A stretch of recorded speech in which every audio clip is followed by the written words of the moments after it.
करते हैं आज एक अच्छे शेयर के बारे में जिसका फंडामेंटल भी अच्छा खासा है, फाइनेंशियल भी अच्छा खासा है और शेयर होल्डिंग पैटर्न भी अच्छा है। यह वीडियो सिर्फ एजुकेशनल पर्पज है, ना हम कोई भी स्टॉक खरीदने की सलाह देते हो ना ही बेचने के। मंडे का दिन है और आज हम बात करने वाले हैं ट्रांसफॉर्मर इंडिया के बारे में। ये कंपनी रिटर्न तो दे रही है, आज भी 9% रिटर्न निकाल के दिया, साथ ही साथ मामूली सा डिविडेंड भी दिया इस साल। और इस साल इस कंपनी ने अपने शेयर होल्डर्स को बोनस शेयर भी दिया 1:1 के रेशियो में। तो बात आज करने वाले हैं ट्रांसफॉर्मर इंडिया के बारे में। ये कंपनी की मैन्युफैक्चर है transformer and reactor for Indian and international market के लिए। और आज जब 3:30 बजे शेयर मार्केट बंद हुआ तो इस कंपनी का जो शेयर प्राइस था वो था 306 रुपीज 30 पैसे का। आज इस कंपनी ने कमाल का रिटर्न निकाल के दिया, 9.31% का रिटर्न दिया, वो भी सिर्फ एक दिन में। लेकिन ये कंपनी शॉर्ट टर्म में ही रिटर्न नहीं दे रही, लॉन्ग टर्म में भी ऐसा ही रिटर्न निकाल के दे रही है। और मैं हमेशा कहता हूं कि आप उन्हीं कंपनी में अपना पैसा लगाएं जो लॉन्ग टर्म में भी अपने शेयर होल्डर्स को बेनिफिट दे रही हो, चाहे वो 1 साल हो, चाहे वो 3 साल हो, चाहे वो 5 साल। 5 साल तक के रिटर्न को जरूर देखें, तभी अपना पैसा किसी भी कंपनी पे लगाएं। बात करें इस कंपनी की तो 1 साल में जब मार्केट डाउन था तो इस कंपनी ने गिरावट देखने को मिली। इस कंपनी के शेयर में इसने निराश किया अपने शेयर होल्डर्स को जिन्होंने पैसा लगाया होगा।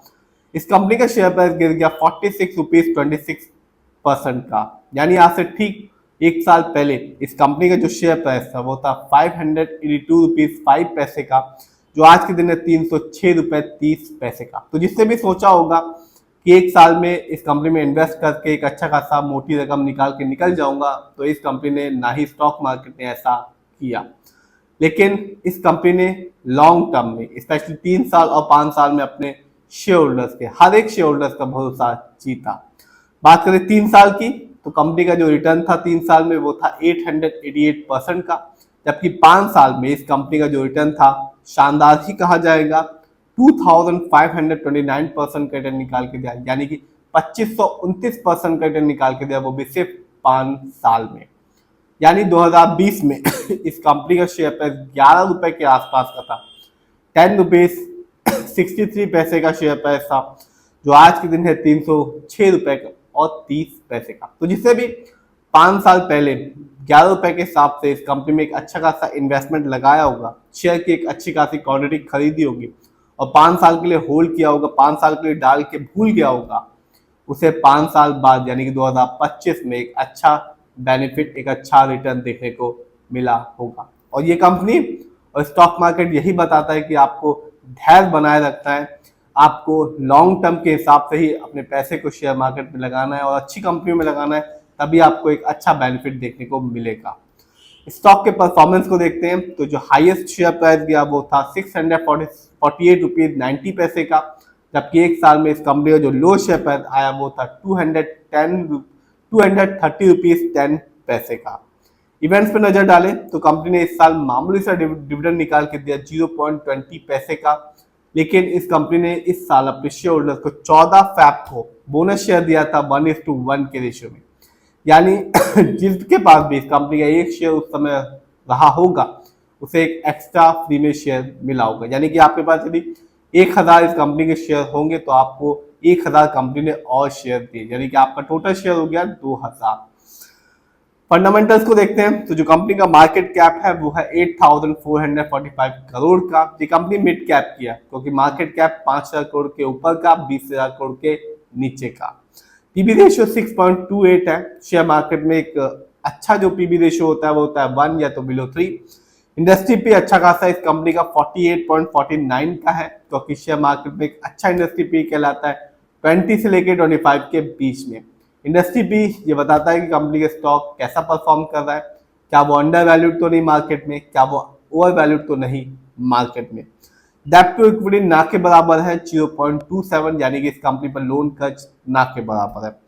आरओई बहुत ही अच्छा है, जैसा होना चाहिए वैसा ही है इस कंपनी का 18.60% का, क्योंकि शेयर मार्केट में एक अच्छा आरओई कहलाता है 15% से लेकर 20% के बीच में, जैसा कि इस कंपनी का है। आरओई बहुत इंपॉर्टेंट होता है जो, और आप जब भी किसी कंपनी के फंडामेंटल्स को देखें तो आरओई जरूर देखें। ये बताता है कि कंपनी हमारे पैसे को कैसे इस्तेमाल कर रही है। यदि सही से करती है तो लॉन्ग टर्म में चल के एक अच्छा खासा बेनिफिट देखने को मिलता है। यदि सही से नहीं करती तो रिटर्न की जो संभावनाएं बनती हैं वो भी कम हो जाती हैं। ईपीएस इस कंपनी का 8.48 बहुत ही कम है, क्योंकि शेयर मार्केट में एक अच्छा ईपीएस रिटर्न कहलाता है 80 और उससे ज्यादा का।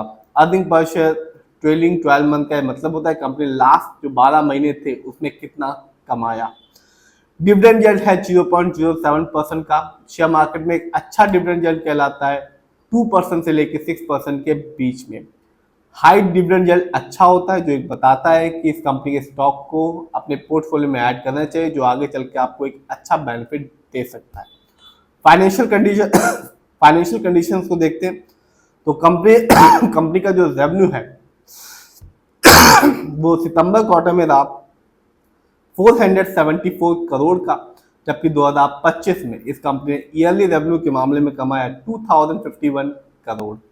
प्रॉफिट को देखते हैं तो जो कंपनी का सितंबर क्वार्टर में प्रॉफिट रहा वो था 37.35 करोड़ का, जबकि 2025 में जो साल अभी खत्म होने वाला है कंपनी ने ईयरली प्रॉफिट के मामले में कमाया 216 करोड़।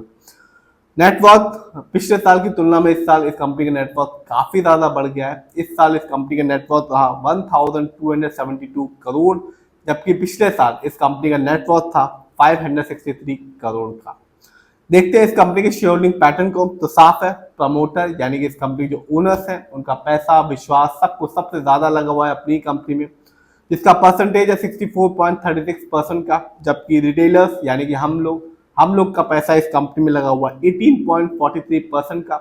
जबकि एफआईआई की होल्डिंग भी ठीक ठाक है इस कंपनी में, जो कि 11.21% की। तो कंपनी का पहले बताया मैंने शेयर होल्डिंग पैटर्न भी अच्छा है, फाइनेंशियल भी स्ट्रॉन्ग है और कंपनी का फंडामेंटल भी अच्छा खासा है।